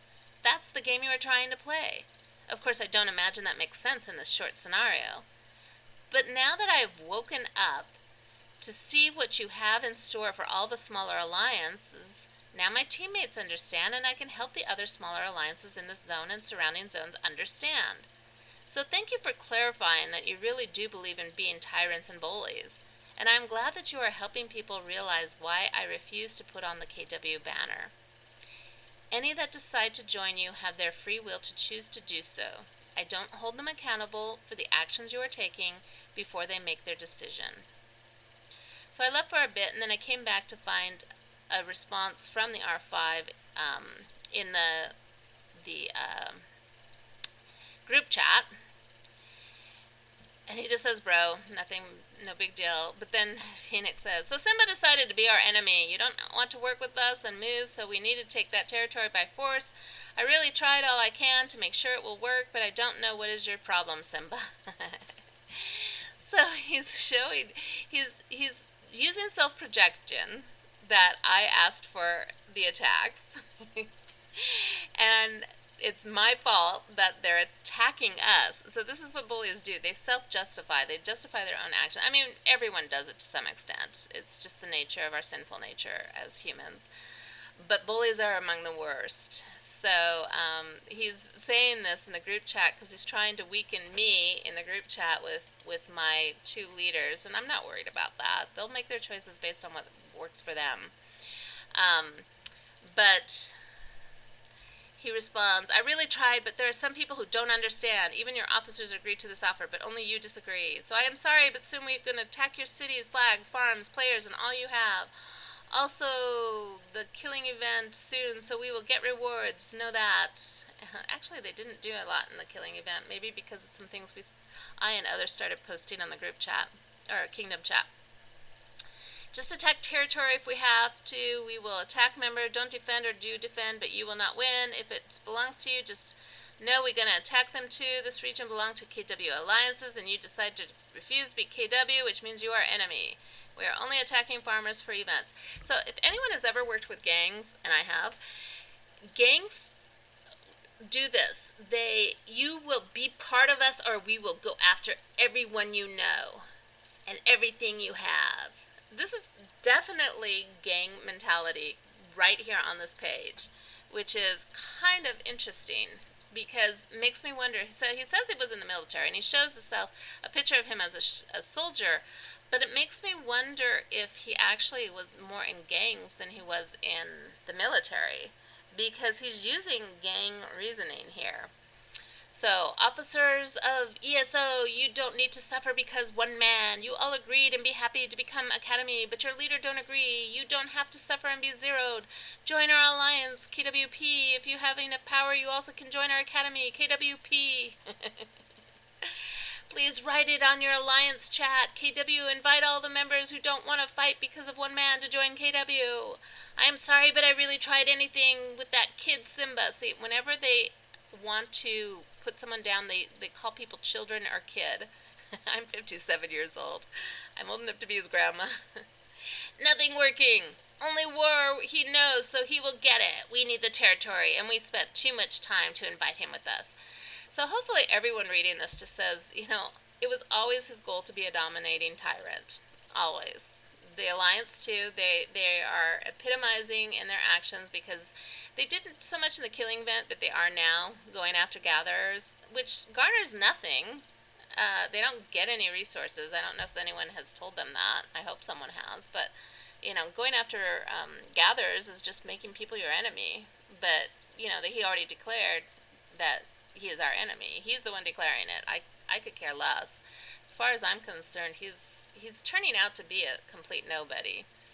And I don't say that to be mean in the sense of, it's just, there's nothing to work with him. So I shouldn't say that. I shouldn't say anyone's a nobody. No matter who they are a child of God, they are a special person, and I shouldn't say that. It's just, he's not someone to be able to be worked with. And then he starts talking to ESO. ESO comes in, he's like, it all fell apart while I wasn't watching. What happened? So he's like, your leader disagreed to join us Academy, so we're going to attack you because we need the territory and you decide not to work with us. We give you an amazing offer, but you disrespect us. Oh, there it is. We disrespected him. He's admitting it. He doesn't feel respected because I refuse to put on the KW mantle and be subservient and loyal to him. Now, respect isn't the way he defines it. None of the words that he uses that would have a positive connotation are as he describes them in his dialogues. Now ESO are no longer have place in our region. People who don't blame with it are welcome to join KW alliances. I don't know what that was about.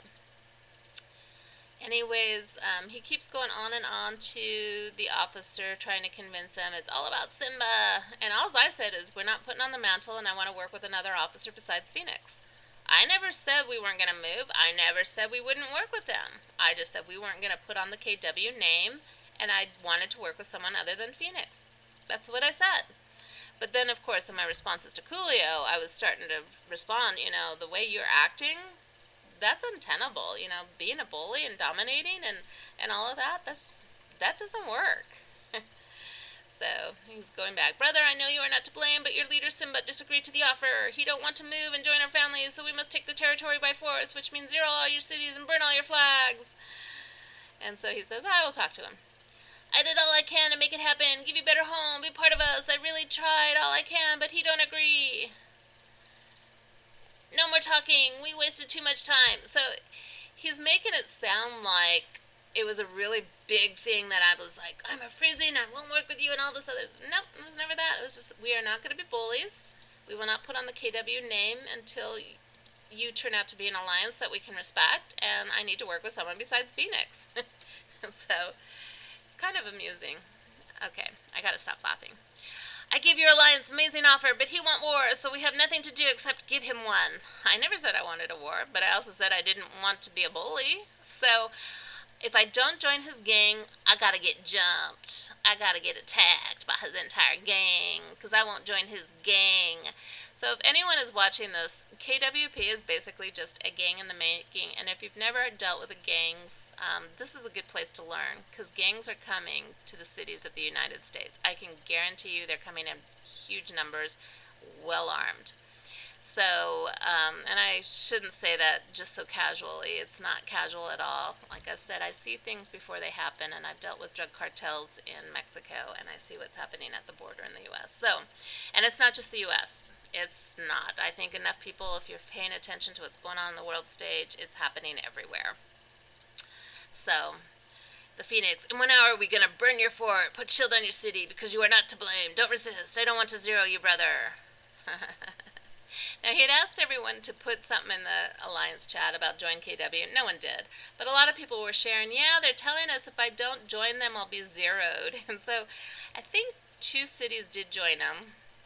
And like I said, one of them, when he was asked to participate in zeroing us, he said no, and then they bumped him out. So basically, if you don't conform to what they request, you're not going to be part of their alliance. You're going to become... Probably, if it's a true gang, they'll try zeroing you in the future. Whether they do it now or not, I don't know. But zeroing, really, it's nothing. It's nothing. It's just an empty threat.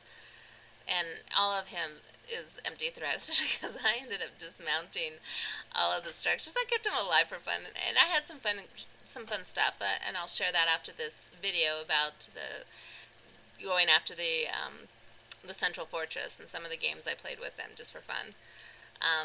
And to teach a lesson, not in the, I'm over, no, just to do some things that they weren't doing. Mind you, I make some of these mistakes myself, as I admit in other videos I did in my other kingdom. It's kind of amusing when you learn from your own mistake, but you share it publicly, so others will learn even better. So the Phoenix, you can join one of the KW alliances. Tell it to your members too. He says, I will talk, meeting with me. And we did. And I let them know, they want us to be bullies, and I'm not going to do that. All I said was we wouldn't put on their banner, and we weren't going to go after other smaller alliances, and I wanted to work with someone other than Phoenix. And as a result, he wanted a war.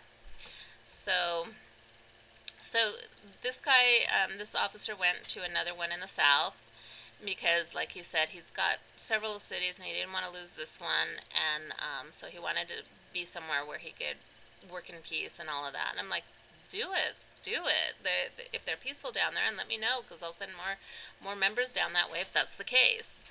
And because I want people to feel safe and play the game the way that they want to, as long as it's with honor, I will support it. If it's not with honor, like the Phoenix, he has no honor. He really has no good code of conduct, and I'm calling it out. So, also people who don't want to fight us, put shield on your cities so we know how to burn your city, or know not to burn your city. I really tried to do it by peace, offer you to join us, new home, your own management, the sanctum rewards to you, but still he refuses. So I have no one else to do except take it by force. I know it isn't what you all want, but the alliance belongs to him, and the territory won't delete by herself. People who want peace out shields on. The rest who follow him gonna be zeroed. You always can join one of the KW alliances.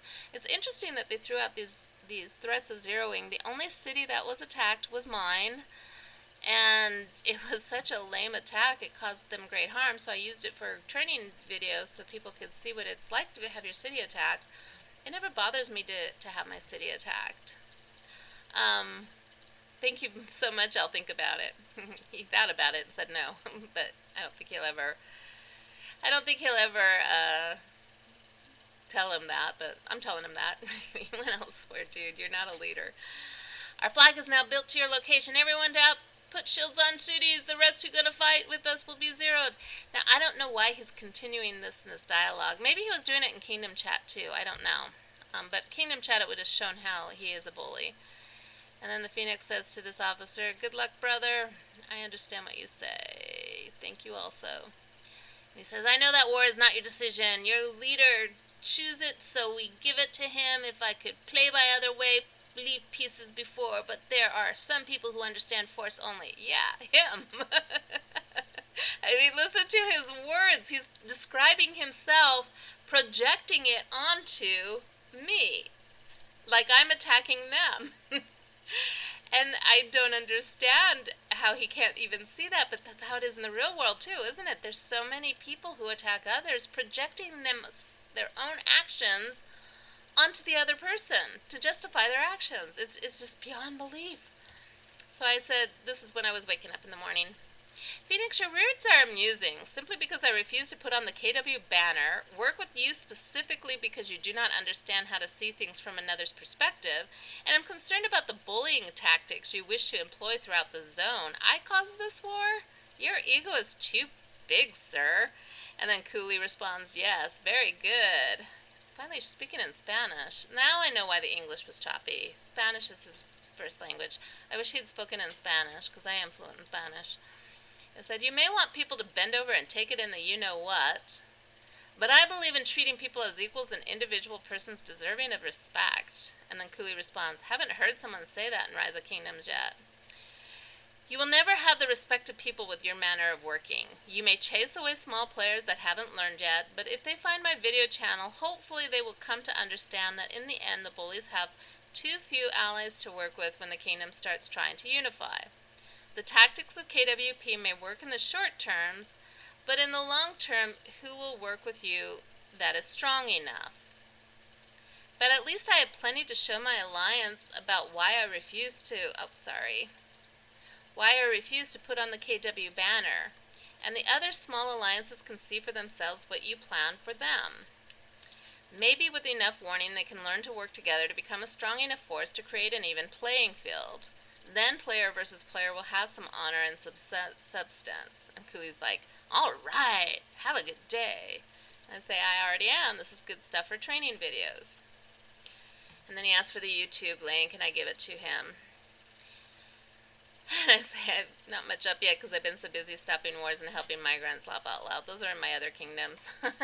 So I have had to stop so many wars and bring peace in several wars in this game, and it's kind of amazing how these wars start out just from the actions of one or two people, and they convince their entire alliance that someone has done something, and then that entire alliance attacks another smaller alliance that they're like 5 times, 10 times bigger than, just because of the actions of one. And that's what's going on here. The Phoenix is convincing them that I am causing this war, and they likely will believe it.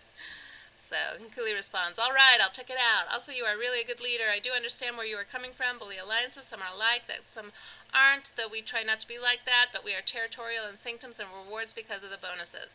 Now here he is justifying his actions, because I read the emails before, and he said they will be going after all the smaller alliances.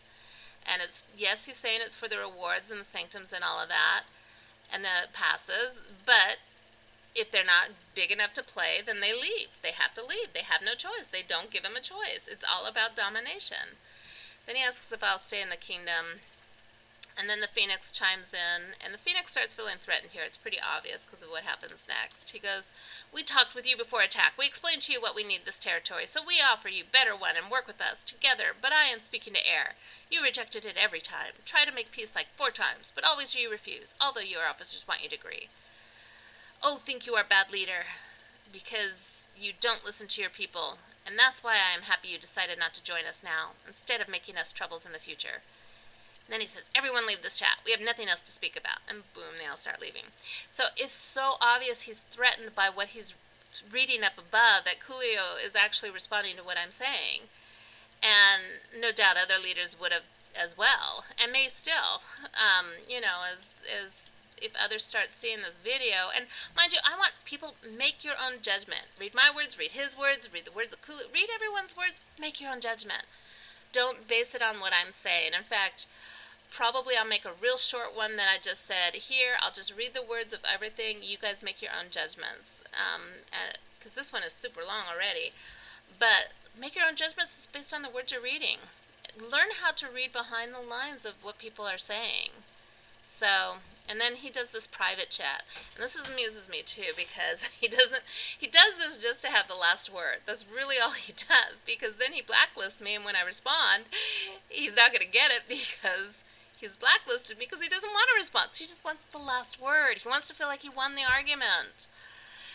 He never could, because he can't even see what the argument is. He still thinks it's because I'm not willing to become a subservient slave. Well, no, he doesn't see it that way. He sees it as I'm not willing to respect and trust and be loyal to him because I'm saying no. And it's true, I don't respect him. There's nothing in his tactics that I find any respect in. I see no honor in it. I could never be loyal to a leader like him. My leaders, they know to hear what others say, and they get respect based on the fact that it's a back and forth.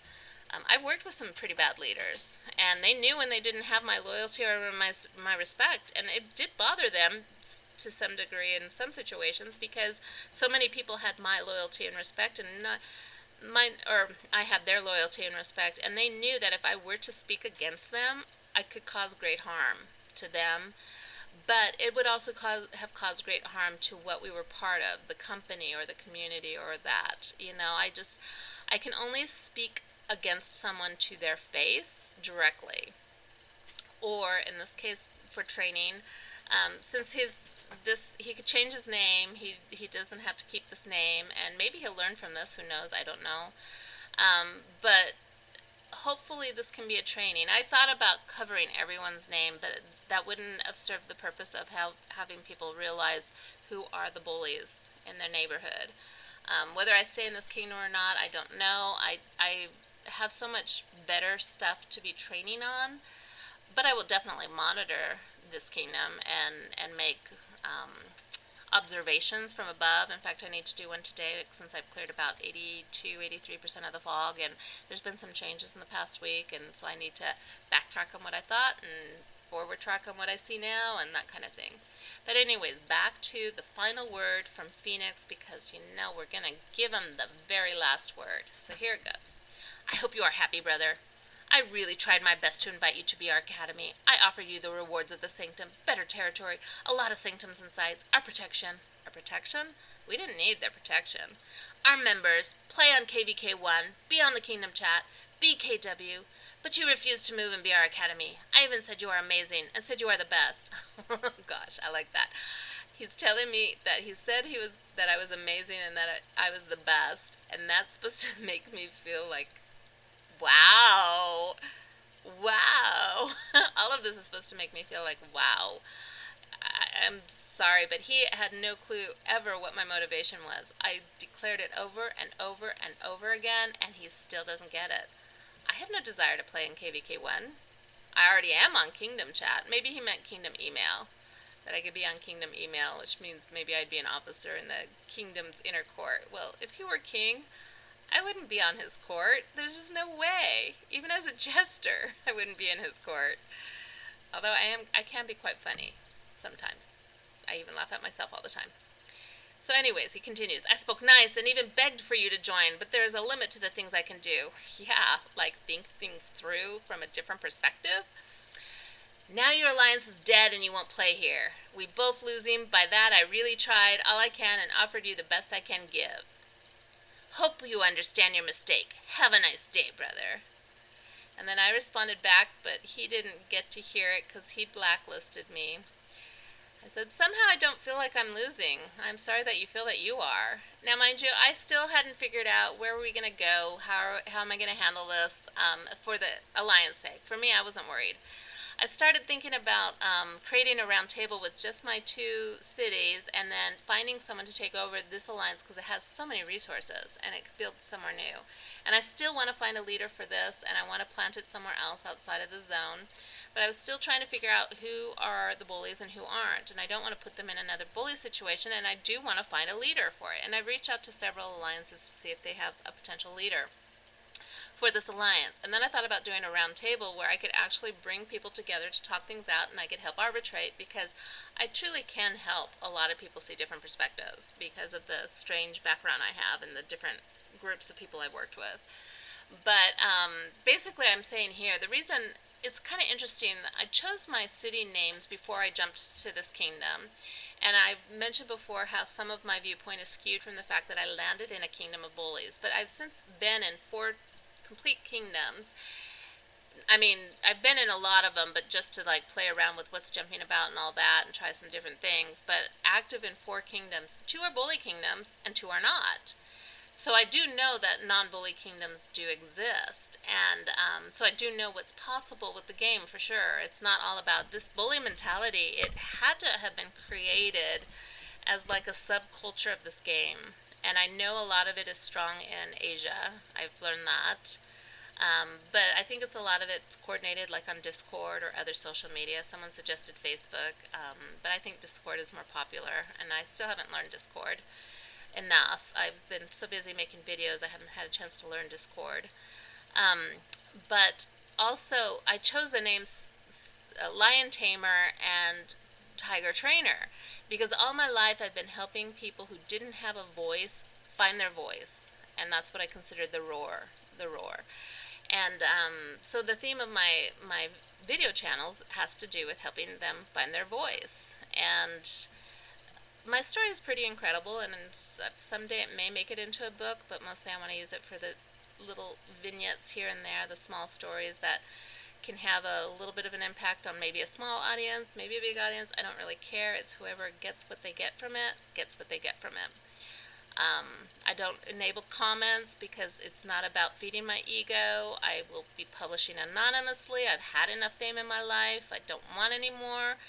I sometimes like to tell people I had my 15 minutes of fame and it was 14 minutes and 59 seconds too long. I only needed that 1 second to know just how bad fame can be to a person's soul. So when I formed these 2 cities, I had no intention of becoming active in this kingdom as a lion tamer and a tiger trainer. I just thought they were kind of along the theme of where I was going with my training with my other kingdom. But there is so much here in this kingdom because it's going so quickly. It's developing into a bully kingdom so much faster than the last one did. But maybe it's because the last one was my first and I was kind of slowly getting used to the game. So it's been interesting, I will say that. But again, I just want to reiterate, make your own judgments and figure out for yourself how you read all of this, and don't rely on my judgments. My judgment comes from my experience, and it is quite broad, but it doesn't mean I always have the right answer. I will say this, I do not believe that the Phoenix will ever find success in life if he tries these tactics. He will always be unhappy.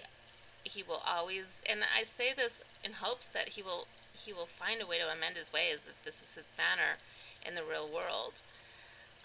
And I don't want him to be. I think it would be nice if he could learn how to truly convey respect and trust so that he can earn respect and trust. I truly hope he can. There's a Native American phrase that's real common about, to know a man walk 500 miles in his shoes or his moccasins or something of the like. I really hope he can start seeing things from other people's perspectives, other people's eyes. He is so unbendable, so rigid that, he's going to break. He's going to break, and who's going to be hurt by that besides him? He'll be hurt too, for sure.